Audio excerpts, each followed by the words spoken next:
black market was a way of getting around government controls. It was a way of enabling the free market to work. It was a way of opening up, enabling people. Now,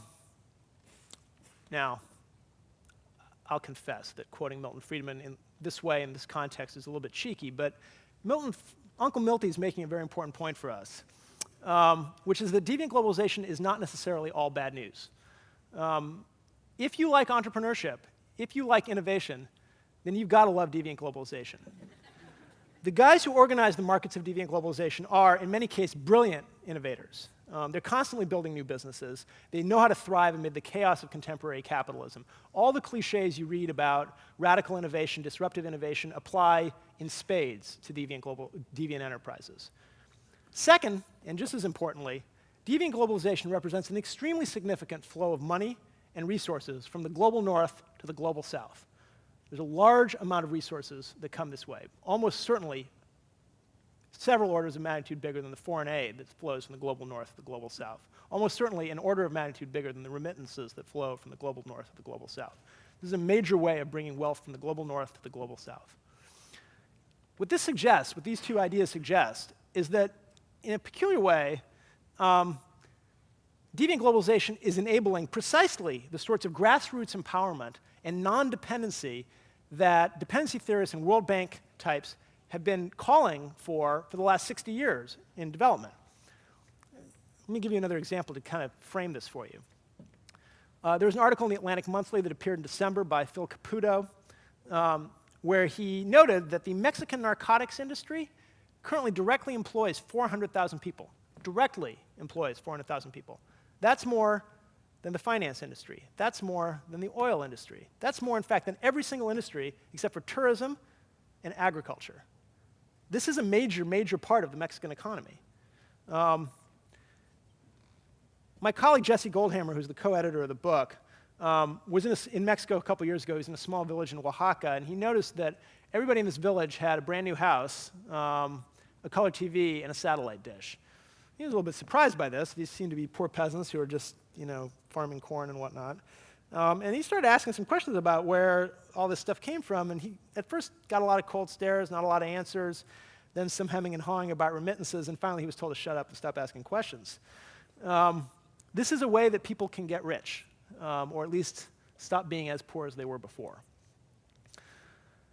And this is also fully recognized by many of the states where this stuff is going on. There's a number of states that have embraced deviant globalization as an explicit developmental strategy for themselves.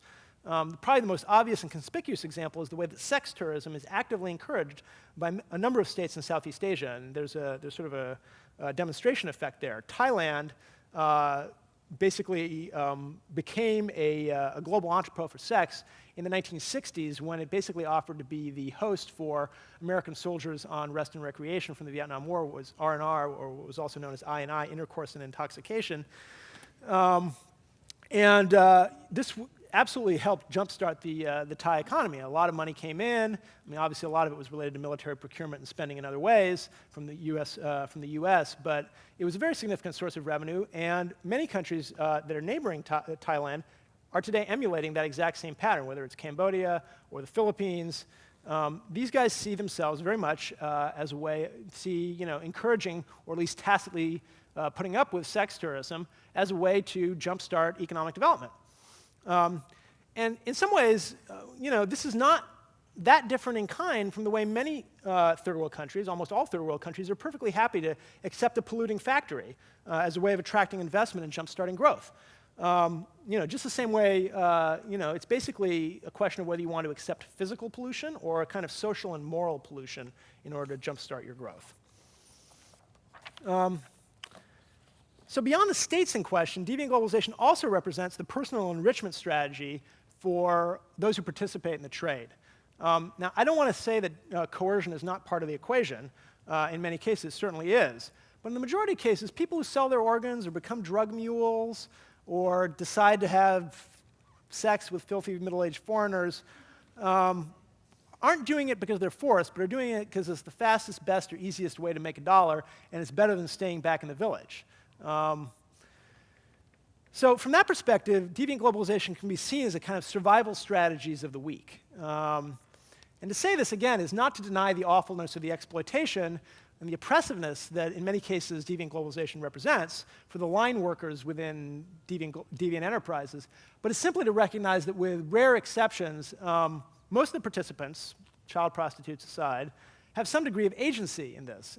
Becoming a wildlife smuggler or a drug runner or an organ donor is a choice. It's not a very pleasant choice, but are you really so sure that it's a worse choice than becoming a coal miner in China?